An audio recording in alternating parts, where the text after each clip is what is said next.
Hindenburg research report के नए खुलासे पर देश में जबरदस्त सियासी बवाल मचा हुआ है। विपक्ष लगातार हिंडनबर्ग की रिपोर्ट को लेकर भाजपा सरकार पर हमलावर है। इसी कड़ी में आम आदमी पार्टी के सांसद संजय सिंह ने आरोप लगाया है कि गौतम अडानी ने मनी लॉन्ड्रिंग कर फर्जी कंपनियों में पैसा लगाया। अब ये साबित हो गया कि सेबी की तरफ से इसकी जांच में सुस्ती क्यों हो रही थी। मोदी अडानी भाई भाई देश बेच के खाई मलाई। जब हिंडनबर्ग की रिपोर्ट का खुलासा हुआ तो 8,50,000 करोड़ रुपए हिंदुस्तान के लोगों के डूब गए शेयर मार्केट। मोदी जी ने कहा इसको पकड़ के जेल में डालो। 6 महीने में जेल में रहा। माधवीपुरी बुच और उनके पति धवल बुच ने लगभग $10 मिलियन उन्हीं फर्जी कंपनियों में लगाए हैं जिसकी इनको जांच करनी थी। आम आदमी पार्टी के राज्यसभा सांसद संजय सिंह ने हिंडनबर्ग की नई रिसर्च सामने आने के बाद केंद्र सरकार, सेबी अध्यक्ष और गौतम अडानी पर हमला बोला है। उन्होंने कहा कि देश के लोगों का हजारों करोड़ों रुपए डूब गए। मॉरिशस में फर्जी कंपनियां बनाकर हजारों करोड़ रुपए पूंजीपति मित्र ने निकाले। इसके लिए सिर्फ केंद्र सरकार जिम्मेदार है। आगे संजय सिंह ने कहा कि अडानी के भ्रष्टाचार को उजागर करने की सजा मुझे 6 महीने की जेल के रूप में मिली। और क्या कुछ कहा, आप भी सुनिए। अडानी के भ्रष्टाचार को उजागर करने की सजा मुझे 6 महीने जेल के रूप में मिली। और आपको याद होगा कि देश की संसद में मैंने नारा लगाया था प्रधानमंत्री जी के सामने कि मोदी अडानी भाई भाई देश बेच के खाई मलाई। क्योंकि 18 महीने पहले हिंडनबर्ग की एक रिपोर्ट आई जिससे पूरा देश और पूरी दुनिया अचंभित रह गए। वो रिपोर्ट क्या कह रही थी? वो रिपोर्ट ये कह रही थी कि दुनिया के तमाम घोटालेबाजों को इकट्ठा करके भारत से मनी लॉन्ड्रिंग करके अडानी ने हजारों करोड़ रुपए मॉरिशस में फर्जी कंपनियां बना के चैंग चुंग लिंग, नासिर अली, इन लोगों के माध्यम से फर्जी कंपनियां बना के हजारों करोड़ रुपए लगाया। और उन्हीं कंपनियों के जरिए गौतम अडानी का भाई विनोद अडानी भारत में शेयर बाजार को बढ़ाने के लिए, अपने कंपनियों के शेयर को बढ़ाने के लिए, अपने कंपनियों के शेयर को ओवर वैल्यू करने के लिए, यानी वास्तविक वैल्यू शेयर की उतनी नहीं है, उसमें फर्जी कंपनियां बना के विदेशों से पैसा लगाया गया और शेयर का दाम बढ़ाया गया। वास्तविक दाम शेयर का उतना नहीं है, लेकिन बाहर से फर्जी कंपनियां बना के विनोद अडानी के माध्यम से हजारों करोड़ रुपए हिंदुस्तान में अडानी की कंपनी में लगाया गया।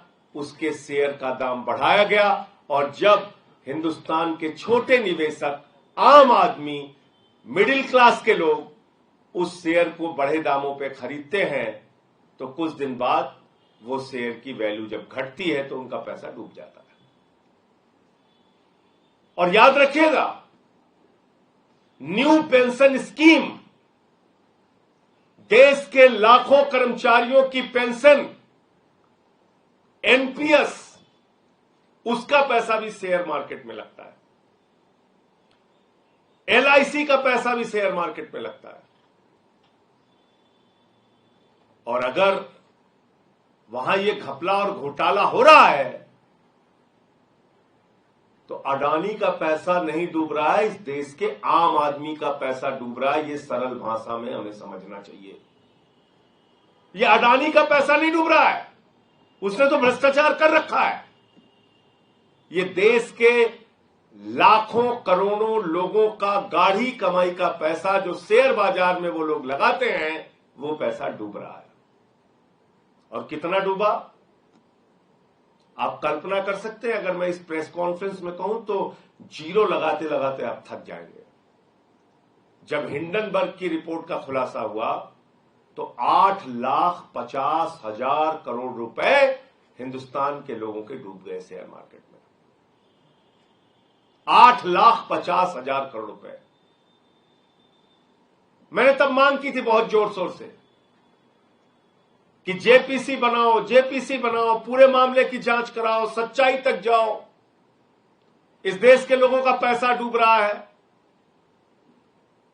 अडानी ने फर्जी कंपनियां विदेशों में बना के अपनी कंपनियों के शेयर बढ़ाए हैं, उसके दाम बढ़ाए हैं, पैसा गलत ढंग से लगाया गया, खुलेआम ये मनी लॉन्ड्रिंग का मामला है, भ्रष्टाचार का मामला है। एक आवाज नहीं सुनी गई मेरी। मोदी जी ने क्या किया? मोदी जी ने कहा इसको पकड़ के जेल में डालो। उठा के मुझे जेल में डाल दिया गया। 6 महीने में जेल में रहा। जुर्म यही था, मैं फिर दोहरा रहा हूं, वो नारा संसद में, मोदी अडानी भाई भाई, देश बेच के खाई मलाई। और आज क्या खुलासा हुआ है? माननीय सर्वोच्च न्यायालय में जब ये मामला गया, माननीय सर्वोच्च न्यायालय ने कहा इस पूरे प्रकरण की जांच सेबी करेगा। सेबी इस पूरे प्रकरण की जांच करेगा। सेबी ने अपनी जांच शुरू की। सेबी ने अपनी रिपोर्ट दाखिल की और 2023 के मई महीने में जो रिपोर्ट सेबी ने सुप्रीम कोर्ट में दाखिल की वो बड़ी हास्यास्पद है। आप सुनेंगे तो आपको मजाक लगेगा। सेबी सुप्रीम कोर्ट में कह रहा है कि हम ऐसे जुड़े 13 मामलों की जांच कर रहे हैं और ये कर रहे हैं, वो कर रहे हैं, और बाद में कह रहे हैं हमें पता नहीं है कि कहां तक ये जांच जाएगी। ये एक दिशाहीन जांच है। हुजूर कुछ गड़बड़ी तो हुई है, लेकिन हम बता नहीं सकते गड़बड़ी किसने की है। क्या कह रही है सीबी सुप्रीम कोर्ट में? हुजूर कुछ गड़बड़ी तो हुई है, किसने गड़बड़ी की है, क्या गड़बड़ी की है, ये हम बता नहीं सकते, और ये जांच दिशाहीन है, अंतहीन है, किस ओर जाएगी, कब तक चलेगी, यह हमें पता नहीं। तो क्यों बोला सेबी ने ये? सेबी अध्यक्ष ने क्यों बोला ये? इसका खुलासा कल हिंडनबर्ग की नई रिपोर्ट में हुआ है। और वो क्या कहती है नई रिपोर्ट? कि सेबी की अध्यक्ष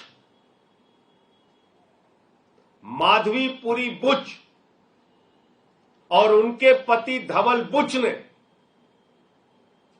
लगभग $10 मिलियन उन्हीं फर्जी कंपनियों में लगाए हैं, उन्हीं फंड्स में लगाए हैं जिसकी इनको जांच करनी थी।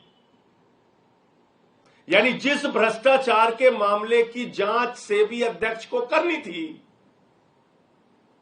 वहीं पर इनका पैसा लगा हुआ है, वहीं पे इनका इन्वेस्टमेंट हुआ है लगभग $10 मिलियन। और ये एक विसिल ब्लोअर के माध्यम से इस बात का खुलासा हुआ। गौरतलब है कि अमेरिकी short seller company Hindenburg research ने आरोप लगाया कि सेबी के अध्यक्ष माधवीपुरी बुच और उनके पति धवल बुच की अडानी ग्रुप के कथित घोटाले में इस्तेमाल की गई कंपनियों में हिस्सेदारी थी, जिसके बाद विपक्ष उन पर हमलावर हो गया है। ब्यूरो रिपोर्ट, इंडिया पब्लिक खबर। फिलहाल के लिए इस खबर में बस इतना ही। देश और दुनिया की ऐसी तमाम बड़ी खबरों के लिए हमारे YouTube चैनल को सब्सक्राइब करें और बने रहें इंडिया पब्लिक खबर के साथ।